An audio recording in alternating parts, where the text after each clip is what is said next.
ছোট্ট পিঁপড়ের গল্প। একদা এক সময় একটি ছোট্ট পিঁপড়ে পিঁপড়ের রাজ্যে বসবাস করত। সেখানে কঠোর পরিশ্রম করত সবাই এবং খাবার বয়ে নিয়ে আসতো পিঠে করে। একদিন সেই ছোট্ট পিঁপড়েটি খাবারের খোঁজে বের হয়।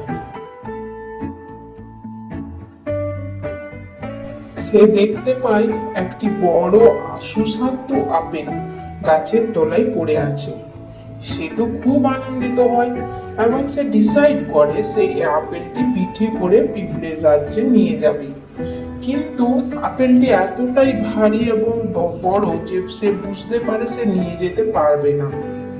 তখনই একটি ঘাস ফড়িংয়ের সঙ্গে তার দেখা হয়।